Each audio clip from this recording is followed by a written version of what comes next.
እግዚአብሔር አምላካ በወይነ ስቡህኒ ውእቱ ወልዑልኒ ውእቱ ለዓለም። እጅግ በወንጌል የበረታችሁ በወንጌል አገልግሎት የምትመስሉኝ አባቶቼ እንዲሁም ወንድሞቼ መምህራነ ወንጌል በዝማሬ አገልግሎት እግዚአብሔር አንደበታችሁን የቀባችሁ ዘማሪያን እግዚአብሔር አምላክ በከበረ ደሙ ፈሳሽነት የዋጃችሁ በዚህ በቅድስናው ስፍራ ከአምላካችን ከእግዚአብሔር ምሕረትን ከቅዱስ ጊዮርጊስ ምልጃን በቃሉ ደግሞ መጽናናትን ፍለጋ የተሰበሰባችሁ ክርስቲያኖች በወደደን ባፈቀረን በእግዚአብሔር ፍጹም ሰላም እንደምን ዋላችሁ? እንደምን አመሻችሁ? አሜን። ቸርነቱ የማያልቅ ምሕረቱ የበዛ የአባቶቻችን የቅዱሳን አምላክ ልዑለ ባሕሪ ጌታ ቅዱስ እግዚአብሔር በይቅርታውና በምሕረቱ በቸርነቱ በሚያስፈራውና በሚያስደነግጠው በዙፋኑ ፊት ሳይገባን እንድንቆም እንድናመሰግን ስሙን እንድንጠራ እንድንዘምር የረዳን የአባቶቻችን አምላክ ቅዱስ እግዚአብሔር ስለ ስም አጠራሩ ክብር ምስጋና ለስሙ ይሁንለት። ንጽሕት በድንግልና ስርጉት በቅድስና ክብርት በልዕልና ወልዳ የሰጠች አዝላ የተሰደደች ማምላክ ወላዲተ አምላክ ቅድስተ ቅዱሳን ድንግል ማርያም ስለ አማላጅነቷ ስለ ክብሯ ስለ ቅድስናዋ ምስጋና ለሷ ይሁንልን። ከዋዜማው ጀምሮ ስሙን ስናከብረው ኢትዮጵያ ገበዝ እያል የልዳው ኮከብ እያል ስሙን ስናወድስ የዋልነው ታላቁ ሰማዕት ቅዱስ ጊዮርጊስ ምልጃው በረከቱ ረድኤቱ ከሁላችን ጋር ይሆንልን። እንኳን አደረሳችሁ።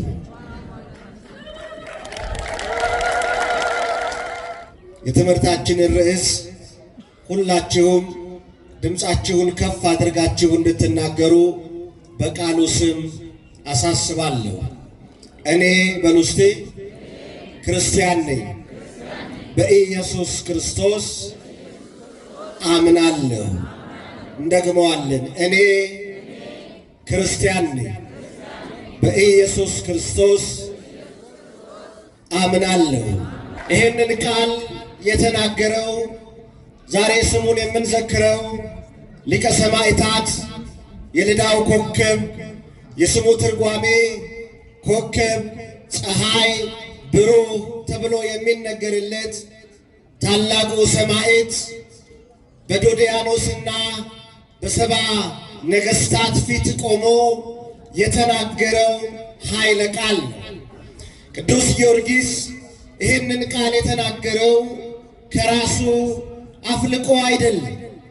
እሱ ይናገረው እንጂ ቃሉ በመጽሐፍ ቅዱስ ላይ ተመዝግቦ የሚገኝ ኃይለ ቃል ራሱ ኢየሱስ ክርስቶስ በሚያስተምርበት ሰዓት በዮሐንስ ወንጌል ምዕራፍ 6 ቁጥር 40 ላይ በልጁ የሚያምን የዘላለም ሕይወት እንዲያገኝ የአባቴ ፈቃድ ይህች ናት ብሎ የኔና የእናንተ ጌታ እግዚአብሔር አብ ልጅ የድንግል ማርያም ልጅ ኢየሱስ ክርስቶስ የተናገረው ኃይለ ቃል።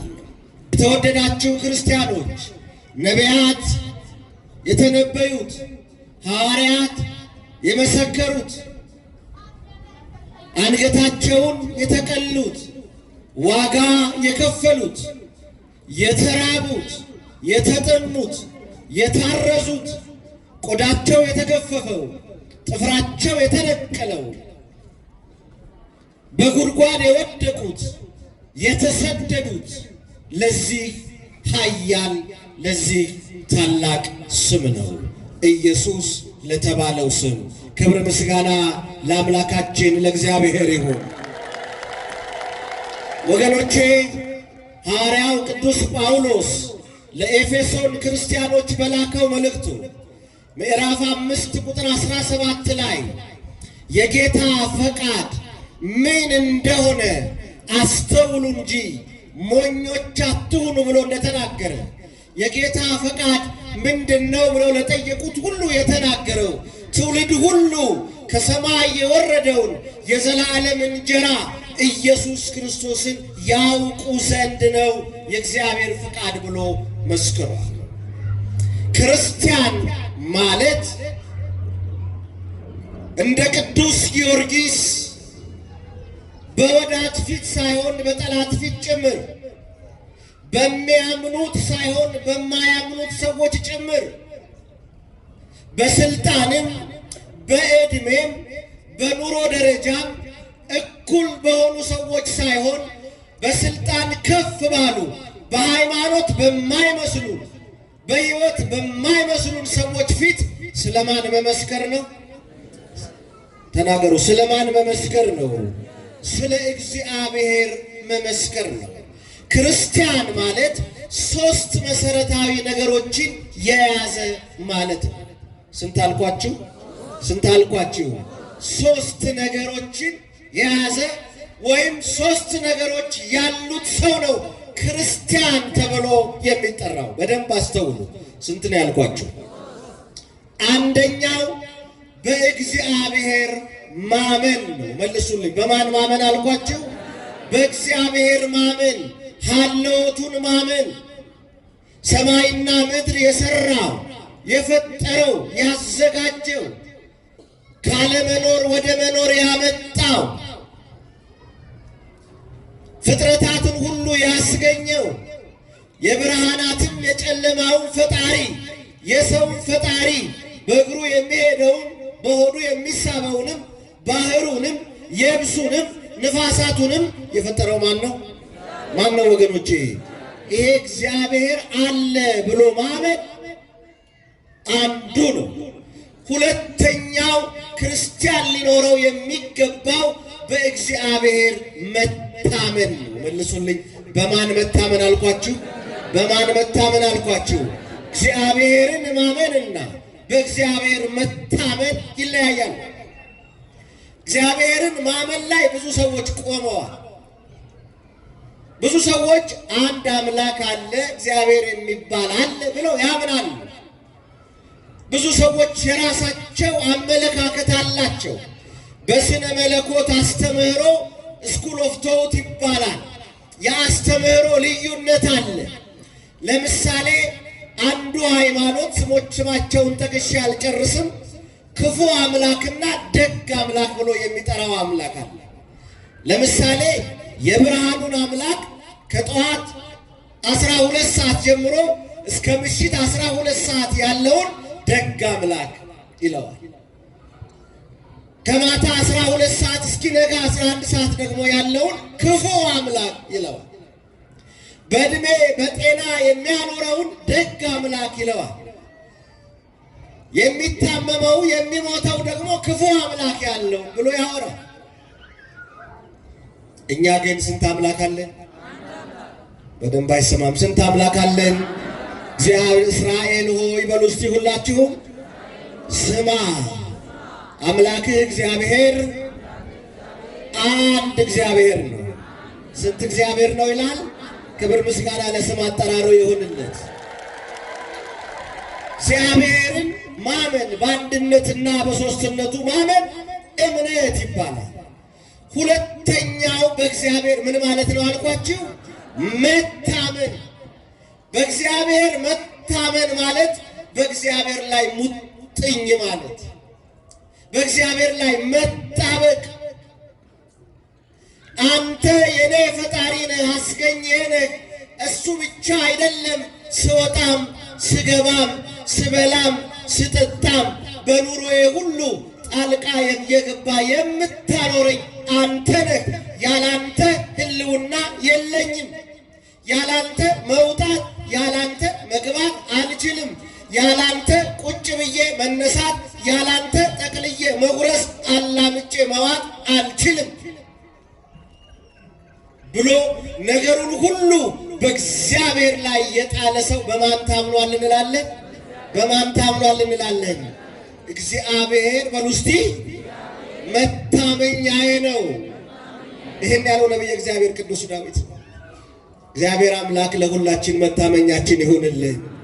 ብዙ ሰዎች እግዚአብሔርን ያምናሉ፣ በእግዚአብሔር አይታመኑ፣ አይደገፉ። ችግሩ ሲመጣ ይጨነቃሉ፣ መከራው ሲመጣ ይጨነቃሉ፣ ኑሮው ሲወደድ ሽንኩርቱ ሲወደድ ይጨነቃሉ። ክርስቲያን ማለት ሐሳቡን በማን ላይ የጣለ ነው? የሚያስጨንቃችሁን ሁሉ በማን ላይ ጣሉ ይላል መጽሐፍ። በእኔ ላይ ጣሉ አለ እግዚአብሔር። ጥላችኋል ወይ ወገኖቼ? አሁን ነገን የፈራን የለንም፣ ጉርብትና የፈራን የለንም፣ አብሮ መብላት የፈራን የለንም፣ አብሮ መውጣት አብሮ መግባት የፈራን የለንም። የምንጠጣትን ውሃ አስቀምጠን ሽንት ቤት ደርሰን መምጣት የፈራን ሰዎች የለንም። ብዙ ነን ወገኖቼ። እግዚአብሔር በልቦናችን እንዲነግስልን ቅዱስ ፈቃዱ ይሆንልን። ድግፍ በሉ በእግዚአብሔር፣ ታመኑ በእግዚአብሔር፣ ሐሳባችሁን ጣሉ በእግዚአብሔር። እስቲ ሁላችሁ ማደሪያ በሉ። አይሰማም? ማደሪያ ማረፊያ የዘላለም አምላክ ነው። የዘላለም ክንዶች ካንተ በታች ናቸው። የምን ክንዶች? የምን ክንዶች? ሚስቶቻችሁን የምትወዱ ባሎች አላችሁ እዚህ ውስጥ? አንዳንዴ ንፍቅ ስትላችሁ ትከሻችሁ ላይ ጋደም ታደርጓትና ትተኛላችሁ። እሷም ለጥ ትላለች። እጃችሁ መዛል ሲጀምር ሰተት እያረጋችሁ ታወጣላችሁ ማለት እንዳትባንን ቀስ አድርጋችሁ። ይሄ የኛ እጅ ይዝላል። የማይዝለው የዘላለም ክንድ የድንግል ልጅ ኢየሱስ ክርስቶስ ክንድ ነው። ክብር ምስጋና ለስሙ አጠራሩ ይሁንለት። የዘላለም ክንዶች ካንተ በላይ ናቸው አይደለም የሚለው፣ የዘላለም ክንድ ከማን በታች ናቸው አለ። በቃ ዝም ብለህ ተኛ ያለ ነው እግዚአብሔር። ስራ ፍታ እያልኩ አይደለም፣ ሐሳብህን ጣል በእግዚአብሔር ላይ። ሁለተኛው ክርስቲያን ሊኖረው የሚገባው ማንነት በእግዚአብሔር መታመን ነው። ሶስተኛው የሚያውቀውን ያመነውን እግዚአብሔርን የታመነውን እግዚአብሔርን ደግሞ በአደባባይ መመስከር ነው። ምን ማለት ነው አልኳችሁ? ምን ማለት ነው አልኳችሁ? መመስከር። አንደኛው ማመን፣ ሁለተኛው መታመን፣ ሶስተኛው ምን ማለት? ምን ማለት ወገኖቼ? መመስከር። በተጣመመ መንገድ ገብቷቸው ነው እንጂ በዚህ መገናኛ አደባባይ ላይ እቺ ሃሎ ሃሎ የምትል ማይክራፎን ይዘው ሲያደነቁሩን የሚያመሹ ሰዎች አሉ አይደል? እኔና እናንተ እኮ ካጠገባችን እስላም ካለ ካጠገባችን ጴንጤ ካለ በስመ አብ ብለን እንኳን ምግብ መብላት እኮ የምንፈራ ሰዎች አሉ። የለንም? አስቀድሰን እንደወጣን አስቀድሰን ነጠላችንን አጣፍተን ቤታችን እስክንገባ ኩራት የሚሰማን ስንቶች ነን? ቄሱን ስናይ፣ መነኩሴውን ስናይ፣ መስቀልን ስናይ መንገድ አቋርጠን ይፍቱኝ አባቴ ይባርኩኝ አባቴ እያልን ነው ወይስ እየገላመጥን ነው የምናልፈው? ወገኖቼ ክርስትና ማለት ስለማን መመስከር ነው? ስለማን መመስከር ነው? ስሜን በአሕዛብ ፊት በሕዝብ ፊት በሚያምኑም በማያምኑም ፊት አለ ማቴዎስ 10 ቁጥር 32 ላይ በሚያምኑ በማያምኑ ፊት ስለ ስሜ የመሰከረልኝን እኔ ደግሞ በሰማያት ባለው በአባቴ ፊት ምን እለታለሁ አለ? እመሰክርለታለሁ። በሰው ፊት የካደኝን ደግሞ በተቃራኒ ምን እለዋለሁ አለ? እክደዋለሁ። እግዚአብሔር ከመካድ ይጠብቃችሁ ወገኖቼ። በሰው ተከድተን አልቀናል። በወዳጅ የተከዳን ብዙ ነን። በትዳራችን የተከዳን ብዙ ነን። በስራ ባልደረባ የተከዳን እሱ ነን። ሰው ይከዳል። የማይከዳ ማን ነው? የማይከዳ ማን ነው? የማይጥል ማን ነው? ክብር ሁሉ ለስም አጠራሩ ይሆንለት። የማይከዳውን አምላክ እግዚአብሔርን በሰማይ ዙፋኑ ፊት በአብና በመንፈስ ቅዱስ ፊት በካህናተ ሰማይ ፊት እንዲመሰክርልን እኛ ለዚህ ምስክሮች መሆን አለብን። ነቢየ እግዚአብሔር ቅዱስ ዳዊት እኮ ደንቆት ነው መንክር ስምከ በእንተዝ ሐሰሰቶ ነፍሴ። መዝሙር 118 ቁጥር 129 ላይ ስታነቡ ምስክሮች በሉ እስቲ ሁላችሁም ድንቆች ናቸው፣ ነፍሴም ፈለገቻቸው። ይገርማል። ምስክሮች ድንቆች ናቸው። እንዴት የታደሉ ናቸው! ነፍሴ ፈለገቻቸው አለ። ተመልከቱ። ስላንተ የመሰከሩ፣ ስላንተ ያወሩ፣ ስላንተ የተናገሩ፣ ክብራቸውን ስለ ክብር የጣሉ፣ በዚህ ዓለም ስለሚበላው ስለሚጠጣው ነገር ትተው ዘላለማዊ ክብርህን ለመሰከሩ ሰዎች በእውነቱ እነሱን ነፍስ የፈለገቻቸው አለ። ነፍሳችን የክርስቶስን እውነተኛ ምስክሮች እንዲፈልግ ቅዱስ ፈቃዱ ይሁንልን። ዛሬ ስሙን የምንጠራው የክርስቶስ እውነተኛ ምስክር በአሕዛብ ፊት የተናገረ እኔ ክርስቲያን ነኝ፣ በኢየሱስ ክርስቶስ አምናለሁ ያለ። ወገኖቼ እንደው አንዳንድ ሰዎች እስቲ ልቦና ይስጥልን ወገኖቼ፣ አሜን በሉ። በየአዳራሹ ያሉ የኢትዮጵያ ኦርቶዶክስ ተዋሕዶ ቤተክርስቲያን ወንጌል አታውቅም ለሚሉ እነ ቅዱስ ጊዮርጊስን እና አቡነ ተክለ ሃይማኖትን እነ ገብረ መንፈስ ቅዱስን እነ ቅድስት አርሴማን ያመልካሉ የሚሉ ሰዎችን እንደ ቁጭ ብለው ወንጌል ቢሰሙ ደስ ይለኛል። ቅዱስ ጊዮርጊስ ስለማን ነው የመሰከረው? ተናገሩ። ስለማን ነው የመሰከረው? ስለ ኢየሱስ ክርስቶስ ነው የመሰከረው። በ277 ዓመተ ምህረት ወደዚህ ምድር ጥር 20 ቀን የመጣ ብላቴና እናትና አባቱ እግዚአብሔርን የሚፈሩ አባትየው ዞሮንቶስ ከሮም ወገን፣ ሚስትየዋ ቴዎብስታ ወይም ማቅልስያ የምትባለዋ ደግሞ ከፍልስጤም ወገን። አባትየው ከየት አልኳችሁ? አቤት ከሮም። እናትየዋ ከየት አልኳችሁ? ከፍልስጤም። እንደ ዛሬ ዘመን ባለትዳሮች ቀበሌ ቆጥረው አይጋቡም። እንደ ዛሬ ዘመን ክርስቲያኖች ዘር አይቆጥሩም፣ ወንዝ አይቆጥሩም።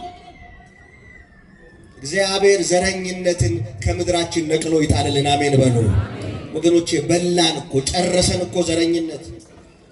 የት ቢሮ ይሆን ዘረኝነት የሌለው? የት ቢሮ ይሆን? የት? ሁሉ ቦታ ሁሉ ቦታ አንድ ጉዳይ ልትፈጽሙ ስትሄዱ የነሱን ቋንቋ ካልተናገራችሁ ግልምጫው መከራ፣ ስድቡ መከራ። በገንዘባችሁ በጉዳያችሁ ቁጭ ብላ የምታስተናግደው ቁጭ ብሎ የሚያስተናግደው አንተ ካልመጣህለት ደሞዝ የማያገኘው ሰውዬ የእሱን ቋንቋ ካልተናገርክ ግን በግልምጫ አፍርጦ ይጥልሃል። የትም ሄዱ። ይሄን የምነግራችሁ እንደው ዓለማዊው አይደለም፣ ቤተ ክህነቱም ሄዱ። እኛም ጋኑ እኛም ተሰልፈናል። በየቀበሌ አራት አይናው ባለሙያው ዘመኑን ሙሉ በቤተ ክርስቲያን ትምህርት ደክሞ የኖረው ዛሬ ከመስከረም እስከ ጳጉሜ አገረ ስብከት ተሰልፎ ታገኙታላችሁ። ደሃ ነዋ፣ ዘር የለውማ፣ ወገን የለውማ። እግዚአብሔር ልቦና ይስጠን ወገኖቼ። አንድ ሰውዬ ምን አለ? በጣም ያውቁታል ሰውየውን። ድሮ የነበረ ሰው ነው። ወልደ ሩፋኤል ፈታሄ ይባላል፣ ነፍሱን ይማረውና እና ባንክ ሲሄድ እንዴ እርሶ የቤተ ክህነት ሰው አይደሉም ይሏቸውና ያስተናግዷቸዋል። ደግሞ ሆቴል ሲሄዱ ቀድሞ ያስተናግዷቸዋል። አንድ ጉዳይ ቢሮ ለመፈጸም ሲሄዱ ቀድሞ ያስተናግዷቸዋል። እና ሰውየው በጣም ተናጋሪ ነው። ባንክ ሲሄድ የቤተ ክህነት ሰው አገኘው። ምግብ ቤት ሲሄድ የቤተ ክህነት ሰው አገኘው። አንድ ቢሮ ጉዳይ ሌላ አስፈጽም ሲሄድ የቤተ ክህነት ሰው አገኘው፣ መንፈሳዊ ሰው አገኘው። ቤተ ክህነት ስመጣ ግን የቤተ ክህነት ሰው አጣሁ። እንዲህ አይነት ትውልድ ነው የፈራው ወገኖች። ዛሬ ጋብቻ እንኳን ቋንቋ እየፈጠርን ቋንቋ እየፈለግን የየት ሀገር ልጅ ናት የማን ዘር ናት እያልን እየቆጠርን ወገኖቼ፣ እስቲ ንገሩኝ፣ ጋብቻ ምድራዊ ነው ሰማያዊ ነው? አይሰማም። ለምንድን ነው ሰው የሚጋባ? አንድ ከመሆን ሁለት መሆን ስለሚሻል አይደል? ለምንድነው ሰው የሚጋባው? በዝሙት ከመቃጠል ከመንደድ አይደል? ለምንድነው ሰው የሚጋባው? ዘር ለመተካት አይደል? ብትጠየቁት መልሱት ይሄንን ነው። እውነት አንድ ከመሆን ሁለት ይሁን መሆን ይሻላል በሚል ብሂል ነው የተጋባ ነው።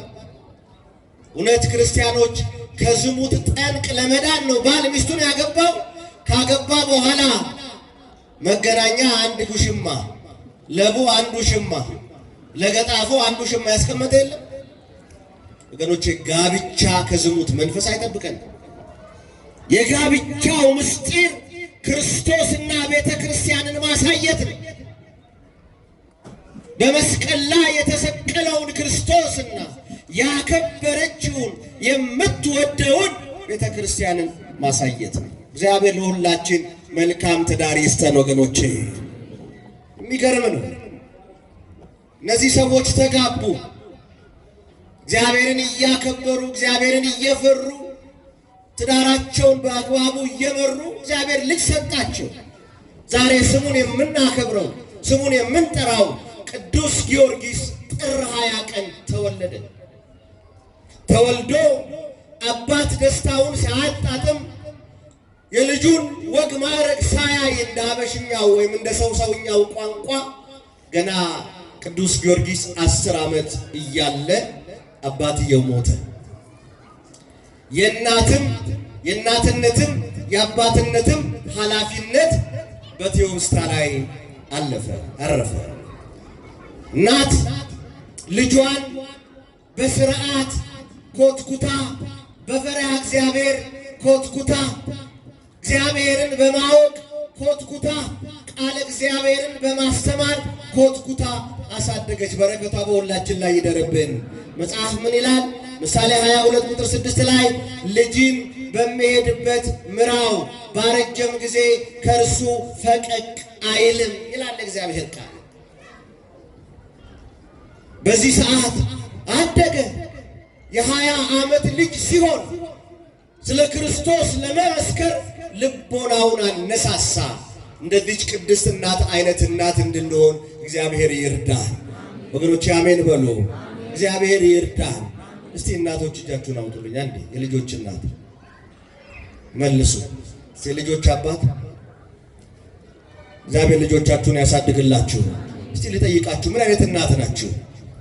እንዴት አይነት እናት ናችሁ? እስቲ በዚህ ሰዓት ልጆቻችሁ የት ነው ያሉት? እናንተ ጸበል ለመጠጣት ትሮጣላችሁ፣ ልጆቻችሁ በየመሸታ ቤት ይሮጣሉ።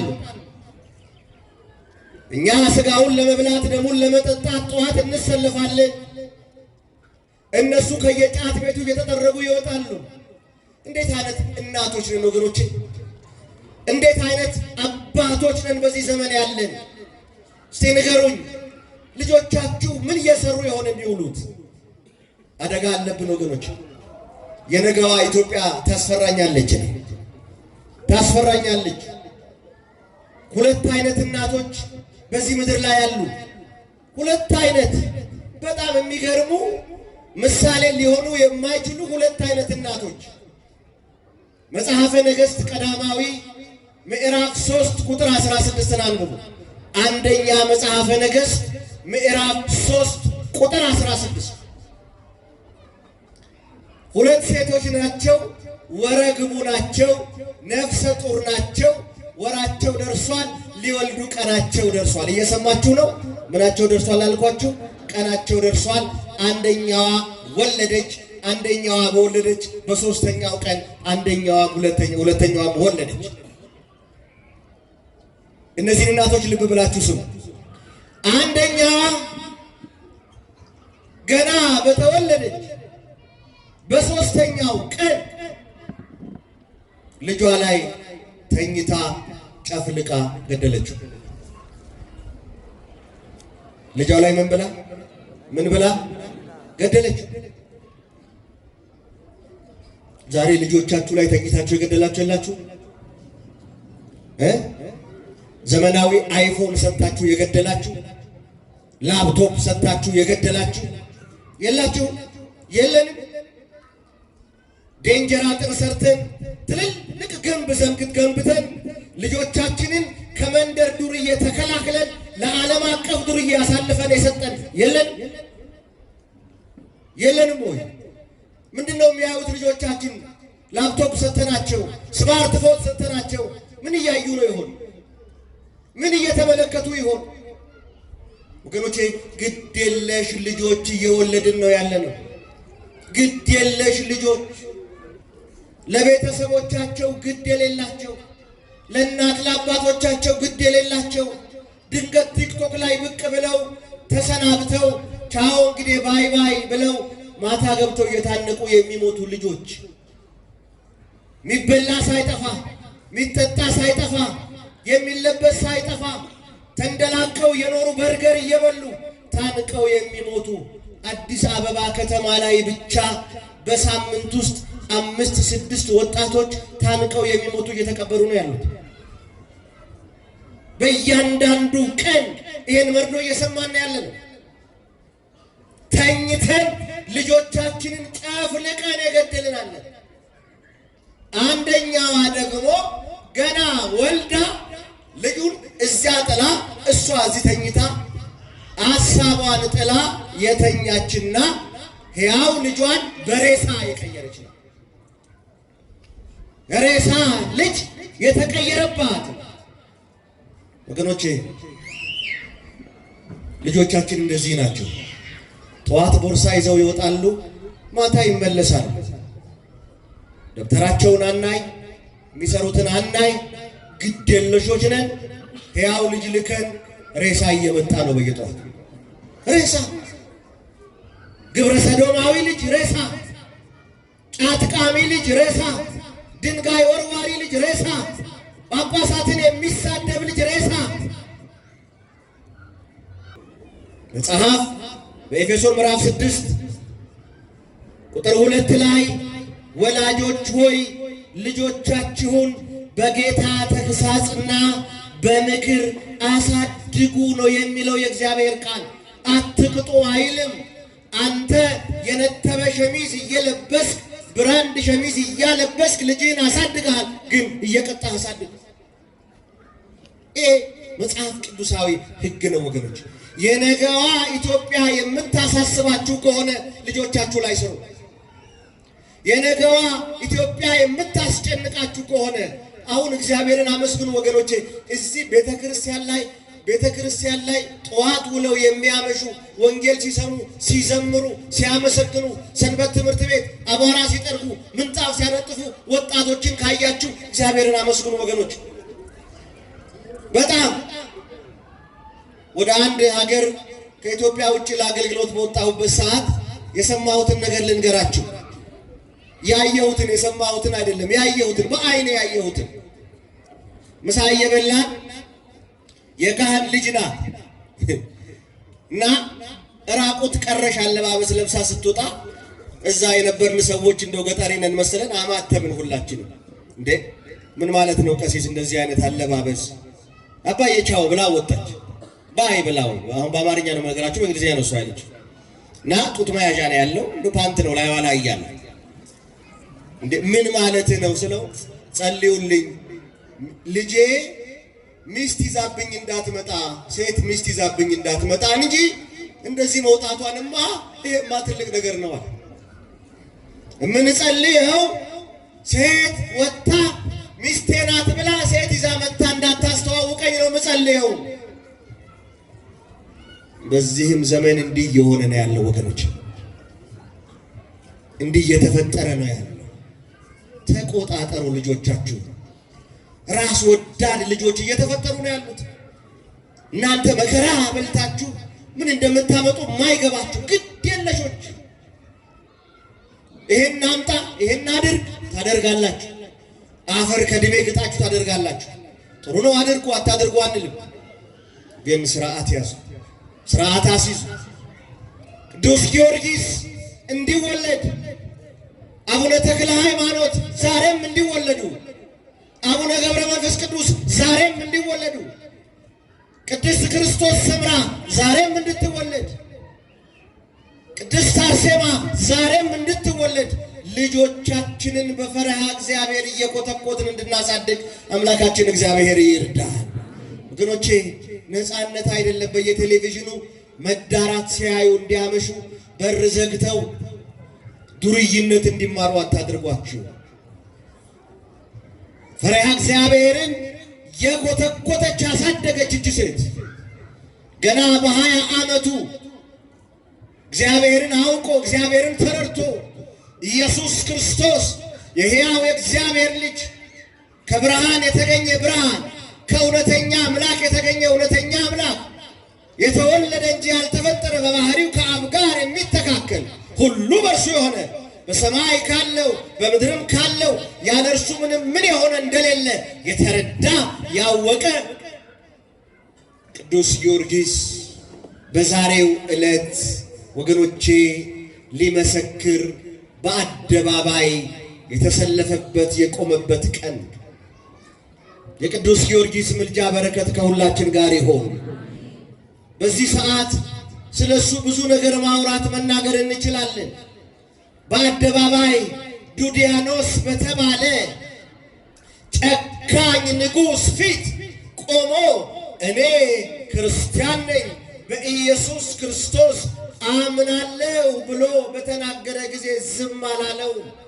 መከራውን አጸናበት። ገድሉ ሲናገር ጠዋት በደንብ እንደተተረከላችሁ አምናለሁ። ገድሉ ሲናገር የሰው ጆሮ ሊሰማው የሰው ዓይንም ሊያየው የሚከብድ ዘግናኝ የሆነ መከራ ወረደበት። የጋለ ብረት በሰውነቱ እያስገቡ እግሮቹን ቆራርጠው የብረት ችንካር አስገብተው በብረቱ ችንካር እንዲራመድ እያደረጉ እንደዚያ ሆኖ ስለማን ይመሰክራል? ስለማን ይመሰክራል? ዛሬ እኮ ሆዳችንን ሲቆርጠን ምን ነው ጌታዬ አስቀድሼ አላልንም? ራሳችንን ምን ነው እመቤቴ ያለ ሰዎች የለንም? ምን ነው ይሄ ሁሉ መከራ በኔ ላይ ደረሰ? ምን ነው ምን ሰዎች እኮ አሉ። ይሄ ብቻ አይደለም። በብረት ድስት ቀቅለው ስጋውን ፈጭተው በሜዳ ላይ በበተኑት ጊዜ እግዚአብሔር የኔና የእናንተ አምላክ ለሚጠሩት ቅርብ ለታመኑት ደግሞ በጎ ጌታ የተዘራውን ስጋውን እግዚአብሔር ሰበሰበና አነሳው። ቅዱስ ጊዮርጊስን ክብር ምስጋና ለአምላካችን ለእግዚአብሔር ይሁን። ኃይልን በሚሰጠኝ በውስጥ ሁላችሁ በክርስቶስ ሁሉን እችላለሁ። ክብር ምስጋና ለአምላካችን ለእግዚአብሔር ይሁን። ኃይልን በሚሰጠኝ በክርስቶስ ረሃብ ነው፣ በክርስቶስ እችለዋለሁ። ችግር ነው፣ በክርስቶስ እችላለሁ። ሕመም ነው፣ በማን ስም እችለዋለሁ? በቃ እችለዋለሁ። ኃይልን በሚሰጠኝ ኃይልን በሚያስታጥቀን በክርስቶስ ሁሉን ጨነቀው ይላል። ሰው ተፈጭቶ እንደገና ይሰበሰባል። ሰው በአፈር ውስጥ ተቀብሮ የድንግል ማርያምን ሥጋ ቃል አዞ ክርስቶስ እንዳወጣ ከመታውፅእ ሥጋ ለእሙ ቅዱስ ይእዝዘኪ እግዚእነ እንዳለ እግዚአብሔር አዘዘ፣ እግዚአብሔር ተናገረ። ሲጨንቀው ዱዲያኖስ የተናገረው ነገር ይገርመኛል። እንደው ይህን ሰውዬ ከምድረ ገጽ የሚያጠፋልኝ ሰው ከተገኘ ትልቅ ሽልማት እሸልመዋለሁ ብሎ አዋጅ አወጀ ነው የሚለው። አዋጅ አወጀ። ይህን ባደረገ ጊዜ አንድ ሰው አስማተኛ መጣ። ክፉ መሰሪ አስማተኛ የተባለ ሰው ያው አስማተኝነቱን ያሳየው አንድ ላም የደለበች ላም አስጠርቶ ንጉሡ ፊት አቆመና ላሚቷን በጆሮዋ ሹክ ሲላት ለሁለት ሰነጠቃት ነው። በቁሟ ሰነጠቃት። ንጉሡም ሲያይ አሃ ይሄማ ከባድ አስማተኛ ነው አለና በልህን ጊዮርጊስ የተባለውን ሰው ከምድረ ገጽ ሰነጣጥቀ አጥፋልኝ አለው። መዝ በጠበጠኝ። ይሄም አስማተኛ ይሄም መተተኛ መርዝ በጠበጠ። መርዝ በጠበጠና በተሰጠው ጊዜ ይላል ስመ እግዚአብሔርን ጠራ። ማንን ጠራ? ማንን ጠራ? አማተበ። ወገኖቼ እንደው ስመ እግዚአብሔርን እየጠራን እንድንበላ እግዚአብሔር ይርዳን። እስቲ እጃችን እንዲታዘዙ እግዚአብሔር ይርዳን። እስቲ ዛሬ እኮ ሰው በኮሌስትሮል አለቀ፣ በሪህ በሽታ አለቀ፣ በልብ ህመም ሞተ። ድንገት ጠዋት ያያችሁት ከሰዓት የለም። ተጠንቅቆ እየበላም ይሞታል ሰው። ወገኖች ስመ እግዚአብሔርን ጥሩ እንጂ እናቶቻችን ድሮ ቦሃቃውን እንኳን እርሾውን ከዱቄቱ ሲያስማሙ እንኳን ስመ እግዚአብሔርን ጸበል ውስጡ ያደርጋል። እምነት ይጠላል። ዛሬ እኮ በስመ አብ ማለት ያቃተን ተራራ የሆነብን ሰዎች አሉ። የምበላውን ከስጋዬ የምጠጣውን ከደሜ አስማማልኝ፣ እንደው ክፉ ነገር እንኳን ውስጡ ቢኖር አንተ አርክስልኝ ብላችሁ አቡነ ዘበሰማያት ደግማችሁ ብሉ። ያኔ ኮሌስትሮል የለ፣ ሪህ የለ፣ ምናምን የለ፣ ቃር የለ፣ ጨጓራ የለ። ማን ይነቅለዋል? ክብር ለስሙ ይሁንለት። መርዝ በጠበጠና ሰጠው ይላል። እሱም አማተበ፣ እግዚአብሔርን ጠራ፣ ሥላሴን ጠራ፣ በሥላሴ ስም አማተበና ዥው አደረገው ይላል። ካሁን ዱቄት ሆነ አመድ ሆነ ብለው ሲጠብቁ ቅዱስ ጊዮርጊስ እንደ ፀሐይ አበራ ይላል። ወገኖች እንደ ፀሐይ አበራ። የማርቆስ ወንጌል ምዕራፍ 16 ቁጥር 17 ላይ አንብቡ። የሚያምንብኝ ቢኖር እነዚህ ምልክቶች ይከተሉታል ይላል። አንደኛ በስሜ አጋንንትን ያወጣል። ሁለተኛ እባብ በእጆቹ ይጨብጣል። ምን ይላል? ምን ይጨብጣል አለ? እባብ። ከሰው እባብ መድኃኔዓለም ይጠብቃችሁ። ከሰው እባብ ወላዲተ አምላክ ትጠብቃችሁ። እባቡንማ በዱላ እንቀጠቅጠዋለን። ዛሬ የሰው እባብ ነው ያስቸገረን እየተሽለቆለቀ። እግዚአብሔር ከዚህ አይነቱ ሰው ይጠብቃችሁ ወገኖች። በየቤቱ አለ፣ በየሥራ ቦታ አለ፣ በየንግድ ቦታችን አለ የሰው እባብ። መርዙን ብቻ ሲረጭ የሚታይ። ከዚያስ እባብ በእጆቹ ይጨብጣል አይነድፈውም ማለትና መርዝ እንኳ ቢጠጣ በእኔ አምኗልና አይሞትም፣ መርዙ አይገድለውም ይላል። ክብር ሁሉ ለመድኃኔዓለም ለክርስቶስ ይሁን። በማን የታመነ? በእግዚአብሔር ስትታመን እጅና እግርህን ይዘው ወጠምሻ ሰዎች ወደ እሳት ወላፈኑ ሲጥሉህ አንተ እሳቱ አያቃጥልህም፣ የወረወሩ ሰዎችን ወላፈኑ ያጠፋቸዋል። በእግዚአብሔር ስትታመን መርዝ የበጠበጡልህ ሰዎች በሽታው ይሞታሉ፣ አንተ ግን ጠጥተህ እንደ ፀሐይ ታበራለህ። በማን ስንታመን? ታመኑ በእግዚአብሔር፣ እመኑ በእግዚአብሔር። አናውቀውም እኮ ወገኖቼ፣ አልተረዳንም እኮ። ስንት ያቀፈን ወዳጅ መርዝ እየበጠበጠ አጠጥቶን ይሆን?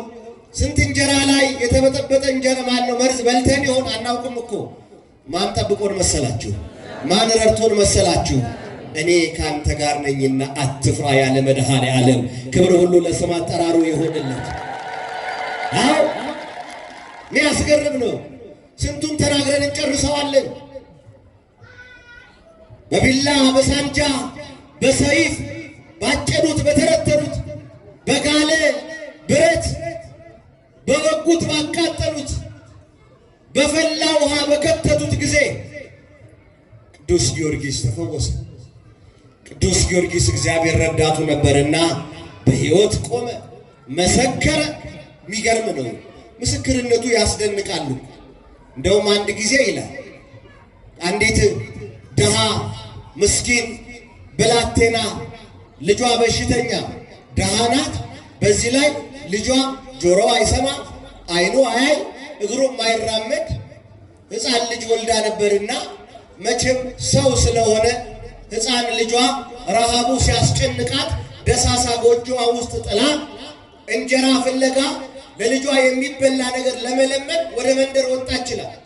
በዚህ ጊዜ ቅዱስ ጊዮርጊስን እጁንና እግሩን አስረው በዚች ድሃ ቤት ምሰሶ ላይ አሰሩት ይላል። እየሰማችሁኝ ነው?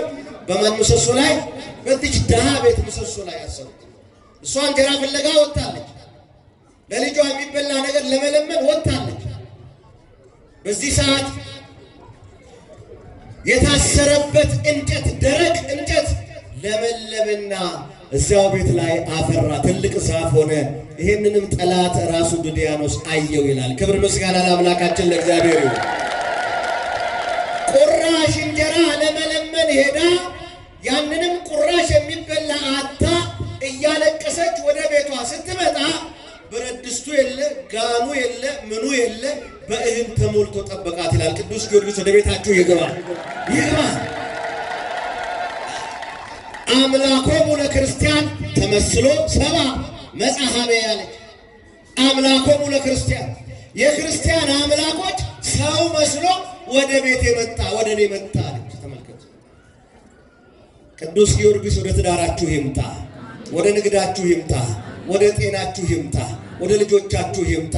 የኢትዮጵያው ገበዝ ታላቁ ሰማዕት የልዳው ኮከብ ወደ ቤትሽ ሲገባ ጨለማ ወደ ብርሃን ይለወጣል።